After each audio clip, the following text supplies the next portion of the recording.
Good morning, good afternoon, good evening, wherever you are, whatever you're doing, and welcome to another special episode of Media Matters. It's rather busy at the moment, anything Liverpool related, isn't it? On the field, there's just a small matter of an away game at Brighton, a title crowning to be sorted, a parade, and many other things. But let's be honest, the way you're all talking and reacting, it's off the field matters you want us to get into. And to start, there's only one place we could go. Patch journalist, the renowned and the respected new YouTube star, Mr. Lewis Steele. Mr. Lewis Steele, how are we this morning? Very well. I'm not sure about renowned and respected, but very kind introduction from you there, my friend. Yeah, and tell me if I'm wrong on this. There's going to be no wind down this summer for you, is there? You're going to be busy all the way through with everything that's gearing up, aren't you? Yeah, well, it's funny actually. I was talking to my girlfriend the other day, and she was like, "Oh, June and July, you must be looking forward to, not having to do any work." And I foolishly replied, like, "Yeah, it's going to be get a bit of downtime." But I realised that I've actually been more busy since Liverpool won the league than I was before that. We're just chasing tails on transfer sagas. But the way they're going, all of Liverpool's business will be wrapped up by the time I can go on holiday. So maybe I'll be able to put my feet up and on a nice little Greek island somewhere in June and turn the phone off. Maybe just a possibility. 5-star all-inclusive could beckon, but I won't be too hopeful on that. And I did want to ask you about this because we've subscribed, Anfield Index, I've subscribed as well. I'm sure many of you have who are watching the new YouTube channel. So a few videos out already. The natural question is going to be, why the move into YouTube with the award-winning journalism going so well? Yeah, well, I thought, basically, I've been wanting to start it for a while, but I never got round to it really. And I thought, why not start now ahead of what's going to be a massive summer for Liverpool?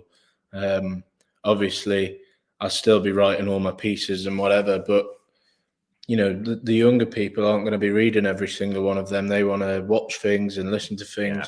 So it was mainly just to get down with the kids. And I'm not that old myself. I'm only 28. So it's not like I'm talking as like a 60-year-old man here. But I've wanted to start it for a while. I think I'll try and do 3 videos a week, all about maybe just 10 to 15 minutes as them ones have been so far. And just try and be a bit analytical, try and explain the behind-the-scenes stuff that I see, the stuff that I see that or hear that I don't write in my pieces just because I don't think that people find it that interesting. But if I say it in the YouTube video, it turns out they do find it interesting. So it's going well so far. So I appreciate all the support that I've had in the first week. And we've got to ask, we know it's going to be 3 a week over the summer. Are we talking like hotel tours of Asia when we're away? Are we talking like Paul Gorse dinners, hotel reviews, all the normal sorts of things we got last summer? Oh yeah, of course. I mean, I'm in the office now. Actually, I'm going to be talking to the people and booking my tour at some point in the next few days for Liverpool. So I'll be flying to Hong Kong and then I'll be over to Japan. So maybe if there's nothing to talk about, I'll be doing a review of the hotel, the Japanese food outlets, take you on a tour of Tokyo. Let's see what we can do.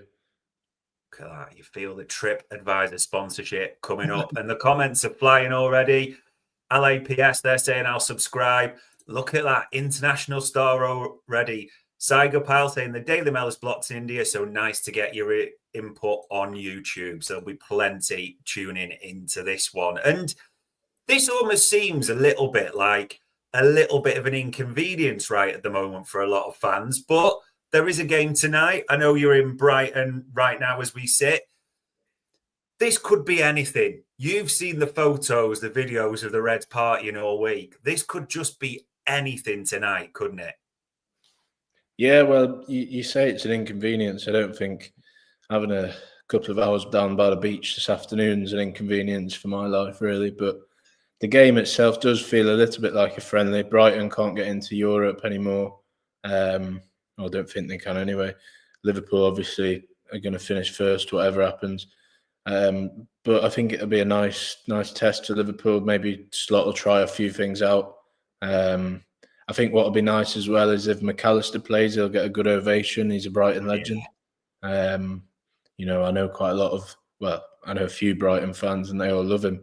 They were all asking me, you know, if Alexis scores for Liverpool, my people that I know that are Brighton fans always text me straight away. So they love him. And he's obviously shown there are ways to leave a football club that leave you in good standing. That's not a dig at anyone in particular, but but yeah, it should be a nice trip. The sun is shining, and Monday night football under the lights should be a good game, even though there's nothing riding on it.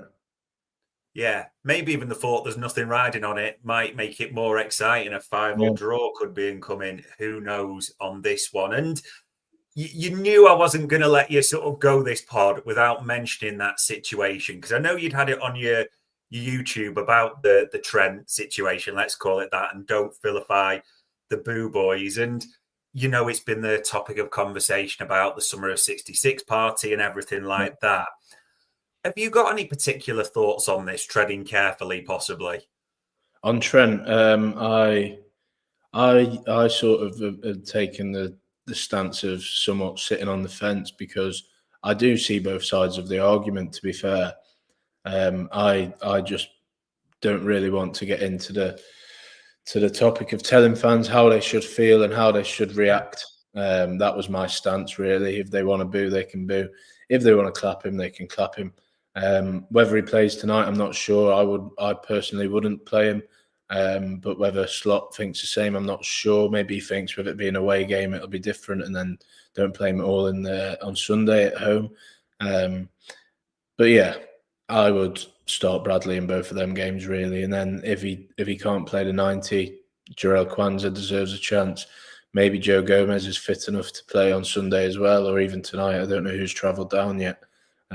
So yeah, I wouldn't play him personally. Yeah, I can well see the merit in that. And obviously, we'll wait till we get your update about who's on the coach or not, as it were, be for that one. And listen, the comments are flying in. So before we get into today's sort of real rumours, we've had a question there about the Federico situation, the Chiesa one. I know you'd done the video about this and tweeted about it because Arne Slot mentioned him in the embargo section. He kind of lays down the gauntlet a little bit, but he still wasn't in the squad, was he? So is it hard to get carried away just now? Yeah, well, obviously Slot was asked about Chiesa before the presser started. I was sat with a couple of the other lads and we were like, what do we ask him about today? And we sort of agreed that one of us would ask him about Chiesa because he's not been asked about that for a while. And, well, he said to us, listen, I am planning for Federico to be here next season. He's got a chance now to prove to me, as in to Slot, that he can make it at Liverpool, and that if he has a full pre-season under his belt, there's no reason why he can't have a big role to play next season. So I took that as Slot was, as you say, laying down the gauntlet. That it didn't 100% convince me that Chiesa will be here next season. But if Slot said that, we'll take his word for it. That was what he said. So let's see what the future holds for Chiesa. It would be nice to see him get in the squad at least tonight and maybe get more than just 10 minutes off the bench. I'd like to see him get at least half an hour or even more than that to really have a chance to prove himself to Slot and the other guys. Yeah, fingers crossed, especially with nothing on it. It would be nice to see. And you may or may not like this because I saw someone, when we said you were coming on at 11:30, called you Mr. 10:30 p.m. because you are the ones who seems to be breaking the embargo in the latest news. So I did want to ask you about this because whenever we get an embargo, it's always, are you picking up the tone? Are you picking up the words right? But I know you'd put this out that got people excited. The embargo that came out last night, I think, as Slot says, we can find one or two extra weapons that this team doesn't have. And he also mentioned Manchester City spending 200 million. All of them will, and we can improve certain aspects. You were in the room for this one, Lewis. Is it right for Liverpool fans to get a little bit excited about that and hearing amounts and the big summer, etc., etc.? Yeah, I think they should. Yeah, because I asked him this question. I actually trying to think how I worded it. I asked him based on I saw a quote from Pep about how City had to evolve each season because teams would work them out, and he'd come up with a new tactical innovation. So I listed a few of them to slot to prove that I know football a little bit in terms of false nines, Stones into midfield, Cancelo at left back, whatever. And Slot then went on a massive rant for 2 minutes about the one thing that he would change in the Premier League is to cut out time wasting. And I was like, well, I didn't ask you about that, but that's nice anyway. And then he said, yeah, we need a couple more extra weapons. And I took that to mean different ways of winning football matches, and that will be achieved, A, by signing a few players, and B, by maybe trialing new systems, new ways of building up play. Yeah. Well, I think it's a twofold thing, but Liverpool are definitely gearing up for a busy summer, as we've discussed many times before. I think obviously one of them will be signing a new striker, because Liverpool's number 9 problems have been well documented.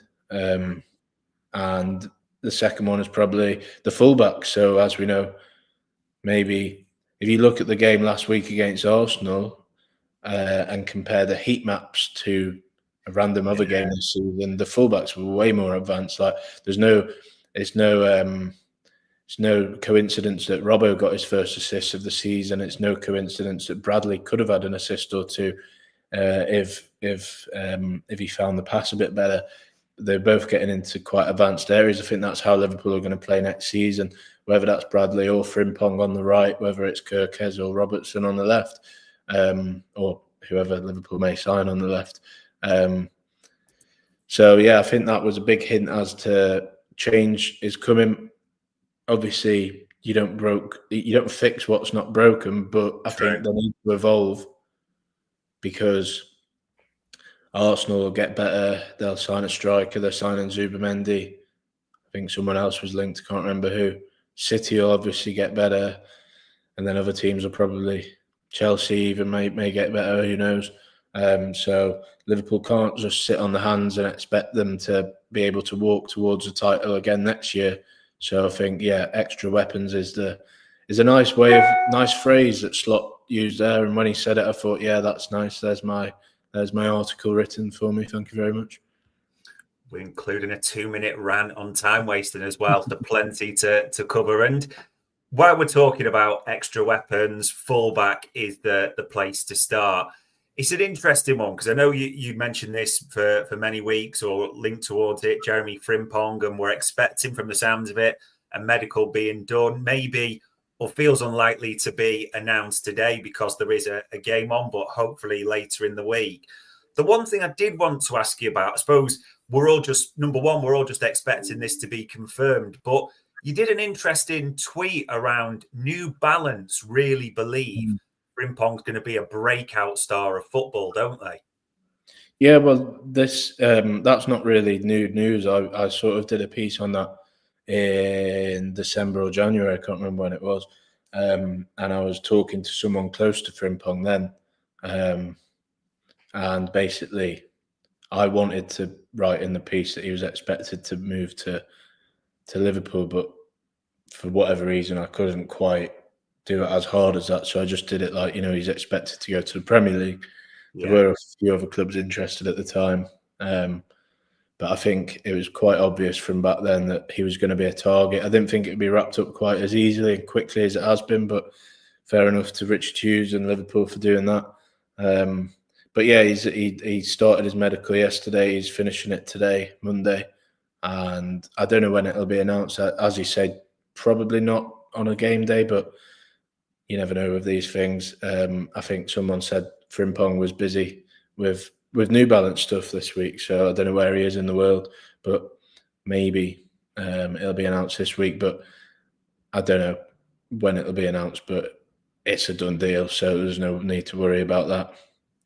Yeah, we are just waiting for the Axeline on that one. And one that accelerated, and I suppose I've got to give you a bit of kudos around this, because we talked about it before and you've written about Milos Kirkez, that Liverpool were almost waiting for Bournemouth to be out of Europe. Then you said they'd accelerated it, or would accelerate it, sorry. And it feels like today, from this morning, whether that's just come around, Liverpool have proper put the foot on the accelerator for this one, haven't they? Yeah, so Kerkez has been pretty obvious that he was heading probably to Liverpool for a while, quite a few months. But the word that I was getting back was it would be this, and I said this last time I was on the show, maybe even 2 times ago, said it would probably, Liverpool would view it as disrespectful to Bournemouth to rumble them a bit while they're still in the hunt for Europe. I think mathematically they can still get Europe. I think it needs like Chelsea to finish 6th and lose the Conference League final or something stupid like that, which is obviously not going to happen. So they can technically get in, but they're not going to. So that's why it's, and I think I wrote yesterday in my piece, well, I wrote it on Saturday, but it didn't go in till the embargo last night, that Kerkez, Liverpool are, planning to step things up with Kerkez in the next week or so. Now Bournemouth are out of Europe contention, but in journalism speak, week or so normally means 2 days, but just covering your back in case there's a delay. Yeah, we are waiting for that to be accelerated anytime soon. And the reason I've used the word accelerated about 26,000 times so far is I know you've alluded to this before in different places. It seems like Slot from that PSG game and the way they're flying fullbacks like Hakimi, like Mendes, it really almost feels like it's imprinted on him. And that's a part of why it seems to be Frimpong and Kerkez, doesn't it? Flying fullbacks really are going to be fashionable next season. Yeah, I think so. I think Slot, I'm sure he will have watched PSG many times and he's not basing it solely off how they played it against Liverpool over the 2 legs. But the way that Hakimi played and Mendes, as you say, was just brilliant to watch, I thought. If you look at it from a neutral perspective, PSG have probably been the most exciting team to watch in the Champions League. Yeah. The way they played against Arsenal and Villa, the way they kept the ball, but also, I remember watching them against Arsenal Villa, I can't remember which one, and was like, bloody hell, is that Nuno Mendes? What's there? Why is he playing as a striker or so? He was just so advanced. And I think Slot really likes that. And I think that's how he wants to play next season. Maybe he can't play it in every single week, them so advanced, because, some teams will counter-attack, but I think that's the way he sees breaking down the low blocks or whatever you want to call them from the bottom half of the team is by having them flying fullbacks. And I think Frimpong and Kerkez are good additions and not really breaking the bank in this day and age. 30 for Frimpong, and so you're looking at about 75 all in for 2 really good fullbacks who are both perfect age profile. So I think they're both good deals. If Liverpool can get Kerkez over the line, I think the personal side is quite easy. It's just the club-to-club stuff now. Yeah, it does feel like we're at that stage. And speaking of not too pricey, maybe we're going a little bit different, but we're definitely hopeful with this one, because I know you tweeted about Florian Vertz, and it does seem like we're expecting a decision possibly this week. I don't know if that's jumping the gun at all, but the expectation is still to try and temper expectations. Bayern Munich are still favourites for this player, aren't they? Yeah, it's hard for me to write about this and talk about it, because as soon as you mention a name of a player, everyone gets obsessed with them.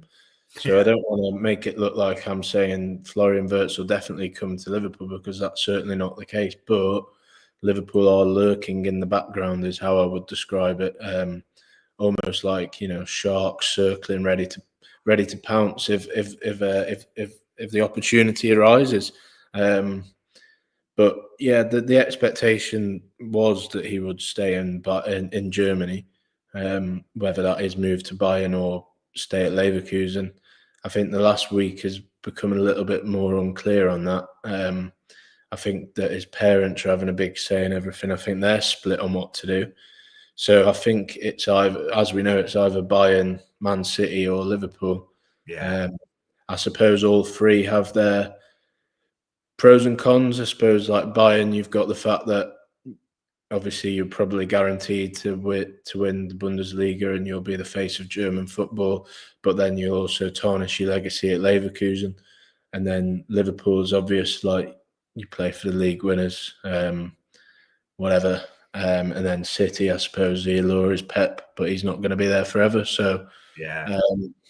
And obviously replacing De Bruyne, but he's got a big decision to make. I've tried to sort of get into his head a little bit there and weigh it up, but it is a hard decision for him. But Liverpool is certainly in the picture, and they will be ready to pounce if it appears that he wants to move to England. So it's very open, this race right now. I think it's probably still more likely that he stays in Germany, but as I've said a few times, Liverpool are keen and they will push for him if they can.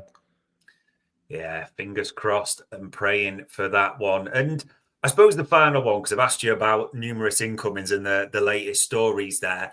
Outgoings, it's right to ask about. And I know you mentioned this player a number of times. And as you'd said, the one thing that feels certain is that Darwin Núñez is leaving Anfield this season. But we've had the Saudis linked naturally. We've had Napoli, Atletico. Does it feel like he could be one that almost when that first window opens on the 1st of June, it could be bang, here we go? Possibly. Yeah, it does seem like it is a certainty now that Darwin will leave Liverpool. It's just, I still think they'd want a good fee for him. They wouldn't want to, let him go on the cheap. So, yeah, I think that he will probably. I don't know where he'll end up, but I think he's almost certain to leave Liverpool. But the Saudis came in for him in January. Liverpool said no thanks because we want him for our title push. And although he's not played a massive role, he has obviously scored some goals in that time, which you could say vindicated their decision to keep him around for 6 more months. Especially when you think of Brentford, which really set the tone for the title race. Or I thought it did anyway with them late goals. So, yeah, it'd be a shame that it's not worked out for Darwin, but I think everyone can see it's not worked out. It wouldn't surprise me if he did move to Atletico or someone like that he just completely rips it up in La Liga, though. And then, in a few years, everyone's like getting back to the Prem. He's got unfinished business. But it'll be interesting to see where he goes. The Saudis, as you mentioned, and then a few European clubs are keeping tabs. So let's see what happens. But yeah, it does seem like he's off. Does seem that way. And I'll push my luck here because we've had a super chat come in from Howder88 saying about obviously the fast fullbacks and people are a little bit worried about Ryan Gravenberch's hamstring. So do you think Liverpool will buy a space-eating DM if Slots wants to rotate at all? Yeah, it's all a bit quiet on the midfielders front at the moment, is what I would say. I think watching the FA Cup final on Saturday, Adam Wharton would be perfect. But I think obviously Liverpool have watched him and do like him, but there's nothing to say that they will go for him. Yeah, there is a little bit of a worry, but maybe Curtis Jones can play a bit more deeper next season if he plays. It all depends on what other signings come in, really. If you've got a Florian Vertz, where does he fit into the team, Yeah. So there's a lot of if, buts and maybes in this. But I think, and then obviously Bajcetic, is he going to get a chance next season? So I think obviously in an ideal world, they'll want to buy a midfielder because they did last summer. But obviously they will spend big this summer, but it's not a bottomless pit of cash. So it'll depend on what areas they prioritise, I think. But yeah, I would worry about Gravenberch because he's played so much this season and he's had.